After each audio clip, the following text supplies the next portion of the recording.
There is an absolute reckoning going on right now in Minnesota.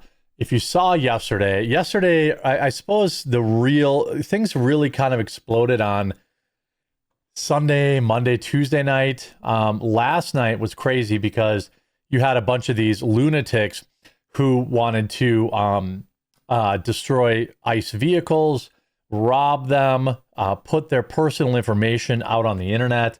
And I was wondering, why are we not getting more arrests? You know, like at some point, we've got to we've just got to get arrests. And you know, I just think that last night into today was the tipping point where Trump was talking very seriously about invoking the Insurrection Act, which I'm going to talk about. There's some update there, as well as a multitude of arrests that happened today because of on-the-ground journalism by Nick Sorter and others that were caught and arrested and now have ruined their lives.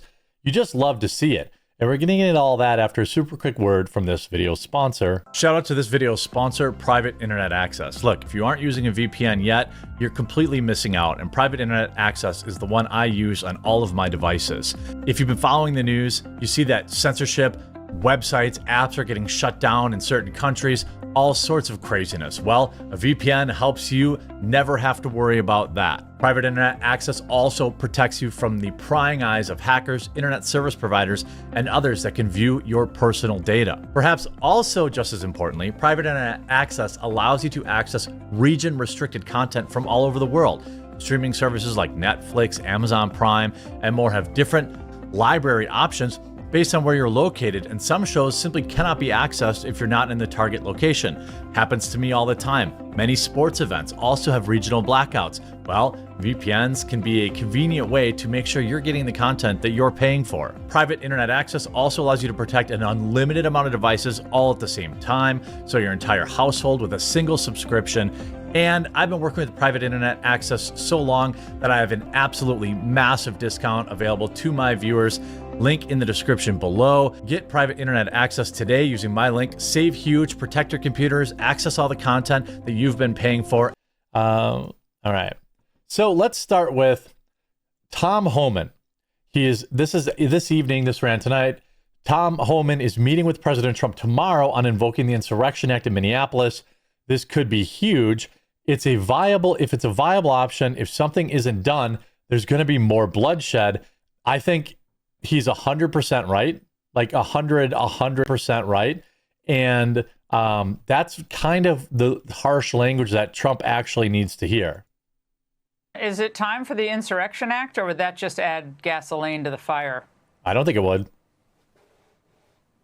I'm not going to get ahead of the president on that, but it's certainly an option, a viable option. So actually, I'll be meeting with the president tomorrow. So, you know, I think it's something that needs to be on the table because this cannot continue. There is going to be more bloodshed. I'm telling you.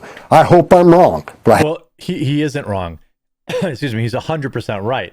Because what you have is a governor who, you know, is using dangerous rhetoric, saying they're at war with the United States.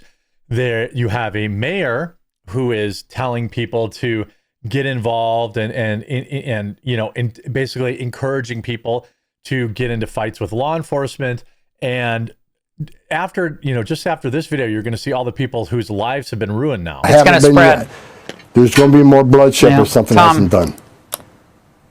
It's going to spread, and most Minnesotans, by the way, and I want to say this tonight because folks have reached out to me, support ICE. Of course it's this radical group of anarchists, and when you see them close up, you really get a sense of who they are. It's this crowd, a lot of them paid, a lot of them working, you know, double shifts of protest against the rest of the state, which are reasonable, common sense, peaceful people of all backgrounds, including immigrant backgrounds. They don't like what's happened in the Twin Cities, and we're going to expose more about Jacob Fry in a moment. But I mean, they don't. Like, you know, real people don't. Now let's go to the reckoning from last night. So we have a couple of updates. Well, first, let's talk about this guy Remember when I was covering this video yesterday? This is the guy that stole the rifle out of the ICE officer's vehicle. Remember when I said, boy, he has a really distinct tattoo. In fact, it looks like a Latin King's tattoo.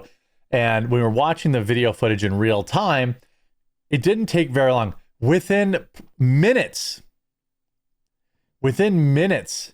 he's now been arrested, 33 years old, gonna serve. I mean, you stole, an officer's firearm. You participated in destroying his vehicle. All this stuff. This is who's out there protesting. Remember, the left keeps telling you that these are peaceful protesters. Well, this guy apparently is a Latin King gang member, and Nick sort of risked his life last night to get the footage. Little does anyone know that the guy ended up getting a fully automatic AR from the back of the FBI in my car. If this career criminal had spotted Nick, it could have gotten real bad. Fast with that weapon, many people could have been hurt. It's not really a fully automatic AR, is it? That's a fully semi-automatic.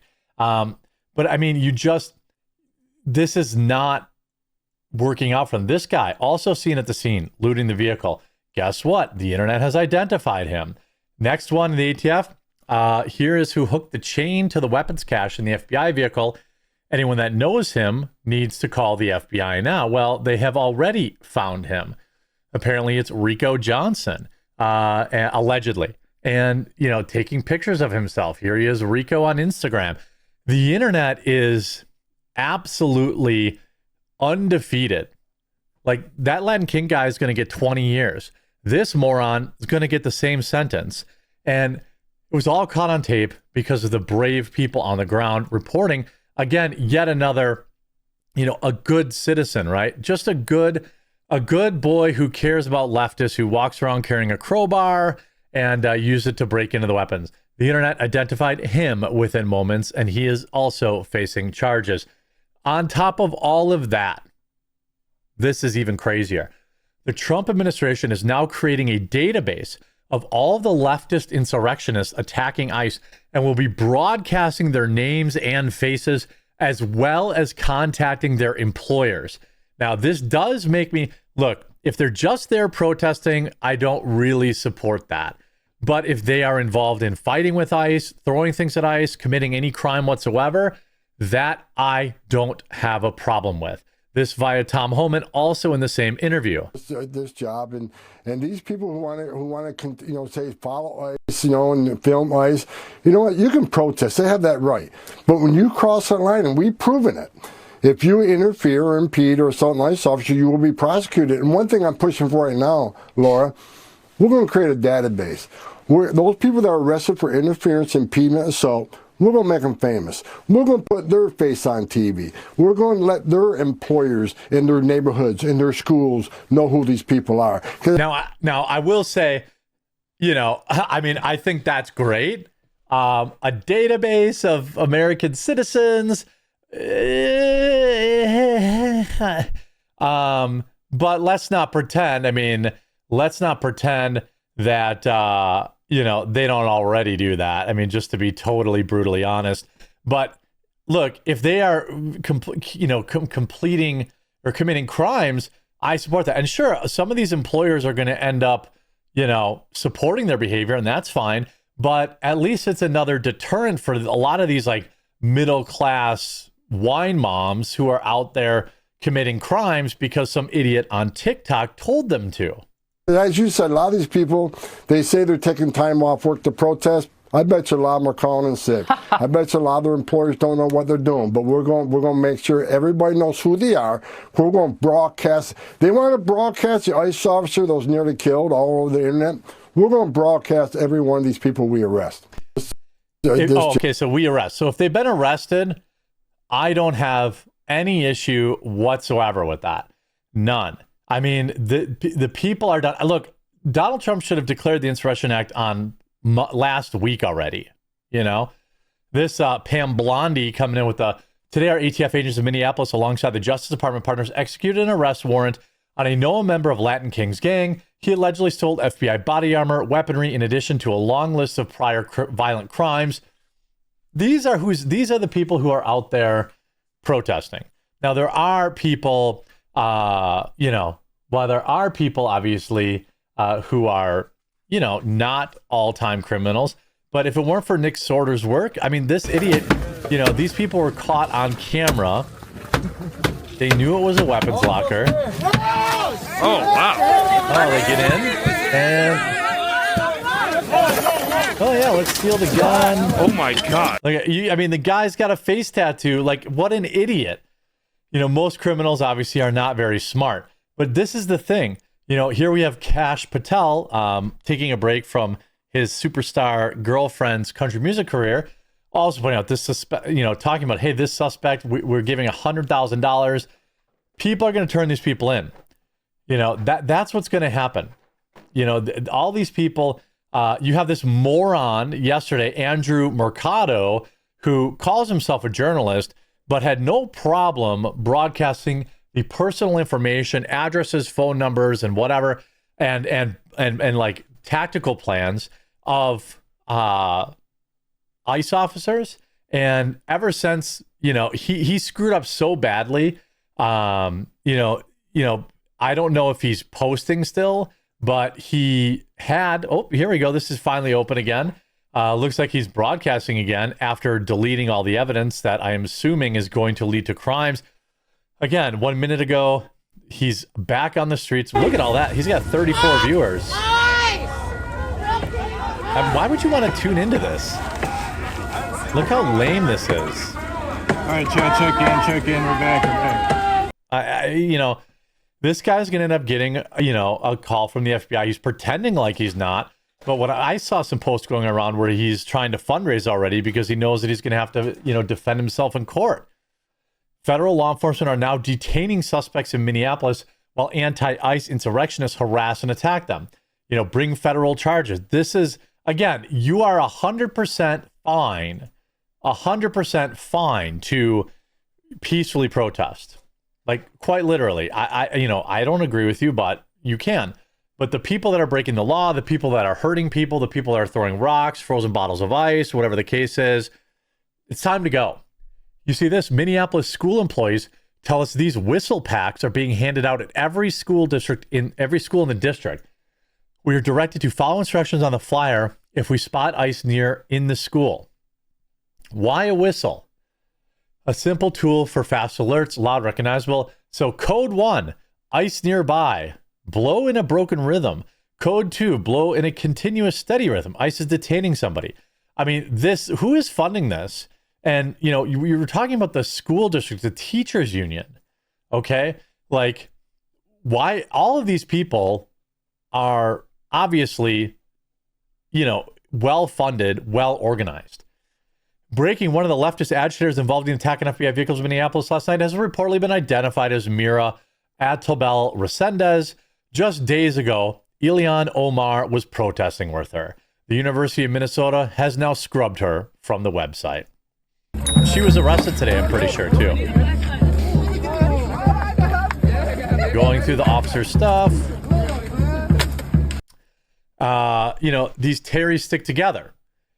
You know, again, she's essentially a professional protester. She's gone to abortion protests in 2022, Russia protests 2022, SDS protests 2023, ACB 2023, abortion 2023, Palestine 2024. I mean, these women are well-funded. They are coordinated. And, you know, hopefully at some point, you know, you get this moron who got shot in the eye with a rubber bullet. You know, oh, I'm going to be blind for life. Well, don't attack police. Things are very different. I want to end this with, you know, want to see a career ended live on TV. Fake news, quote, reporter just called the ICE agent who defended himself against a left-wing attacker, Renee Good, a murderer. Press Secretary Caroline Leavitt took care of it within 60 seconds. We'll wrap up this segment with this. Why was Renee Good unfortunately and tragically killed? Are you asking me my Yeah. opinion? Because an ICE agent acted recklessly and killed her unjustifiably. Oh, okay. Oh, it doesn't sound like an American to me. So you're a biased reporter with a left-wing opinion. What do you want me to do? Yeah, because you're a left-wing hack. You're not a reporter. You're posing in this room as a journalist, and it's so clear by the premise of your question. And you and the people in the media who have such biases but fake, like you're a journalist, you shouldn't even be sitting in that seat. but you're pretending like you're a journalist, but you're a left-wing activist. And the question that you just raised and your answer proves your bias. You should be reporting on the facts. You should be reporting on the case. 81,000 likes. I mean, absolute legend. A reckoning is happening. And it's going to be interesting. It'll be great to watch Mercado tonight if they pick him up live on stream. Hey, at FBI, your suspect is live right now at the ICE detention center. Why don't you arrest him live on stream? That'd be good entertainment for me.